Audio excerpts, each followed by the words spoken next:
Hey guys, today I'm going to tell you how to get a graphic design internship the non-traditional way.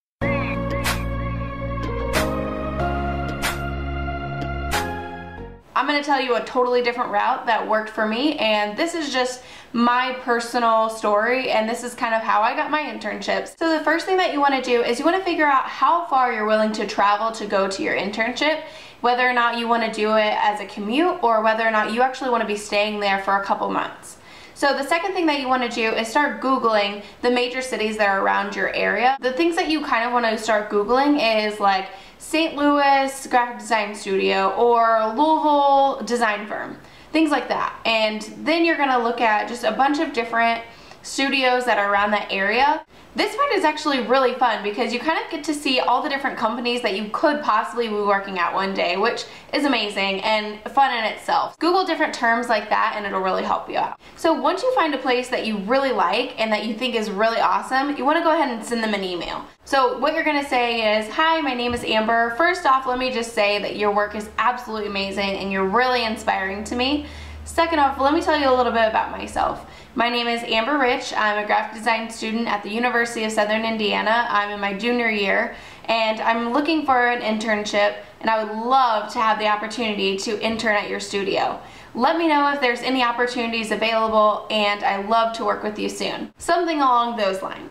I'm going to get really honest with you right now. Unfortunately, you probably won't hear back from most of them. You might get a lot more no's than yeses, but once you find that one yes, it's going to be all worth it because you're going to get that like one-on-one experience with the owner of the company or somebody that is in a small company, and it's just going to like make a huge difference on your internship experience. Once you get an email back, you want to kind of match their style, but also keeping your personality in the mix.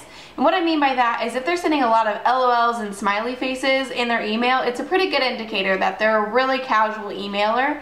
But if they're not putting all that stuff and they're very official, then you kind of want to match that, but still keep your personality into it like you did with the first email. Keep it really nice and light and just keep it fun, because most graphic design internships like to have fun.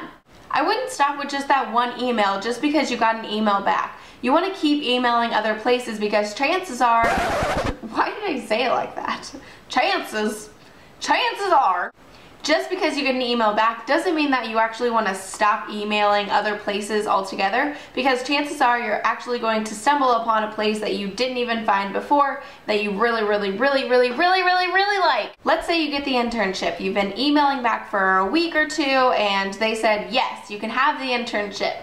You're like, oh crap, now what do I do? Because I definitely don't know how to stay there. My parents won't help me. No problems, guys. I didn't have any help with my parents. I'm a normal college student who couldn't pay for shit, and I got the internship in Chicago. So first and foremost, you want to figure out if your internship is going to be paid or not. If you have a job while you're in college, it's really important that you want to ask your boss if something can be worked out to where you can take a couple months off and you'll still get your job back, or if you would actually be able to transfer. At the time, I worked at Radio Shack and I just transferred up there for a couple months, and they did have an opening, but I tried to go to a couple different ones and one of them didn't work out and the other one did.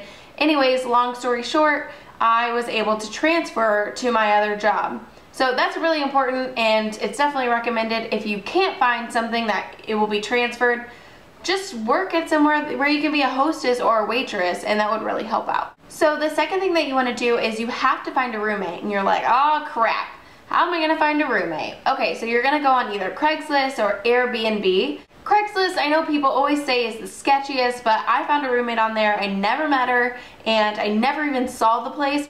You want to be really upfront with the people that you're communicating with and just telling them that you're either going to be there for 2 or 3 months just for this internship. Guys, I did this all by myself, and I know that you guys can do it too. If you feel like your parents are going to be able to help you out and there's no possible way that you could do that, you can do it. I did it all by myself and you can do it too.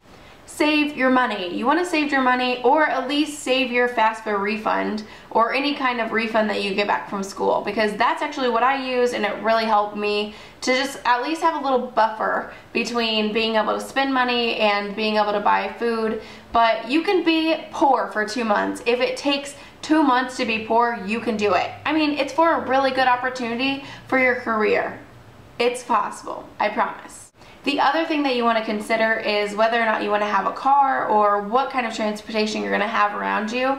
I actually decided that I was going to need my car, so I drove up to Chicago whenever I did my internship. And guys, that's it. That's all you have to do. It's very simple. It is the most non-traditional way. You don't have to apply for a million different places. Just email them and just tell them that you want this awesome opportunity to just be able to work with them. And a lot of different places might not email you back, or you might get a lot of no's, but eventually you're gonna get something. And I promise you it's worth it. You can do it. I know you can. I'm gonna leave you with this final quote, and it's the reason why I got my internship. It was my inspiration for it. And it's, if your dreams don't scare you, they aren't big enough. And I can't tell you enough that it is my #1 motivation. That quote has pushed me so far. If your dreams don't scare you, they're not big enough. Thank you so much for watching, guys. And if you haven't done it already, please subscribe and leave me a thumbs up. All right, guys, I'll see you next time. Bye.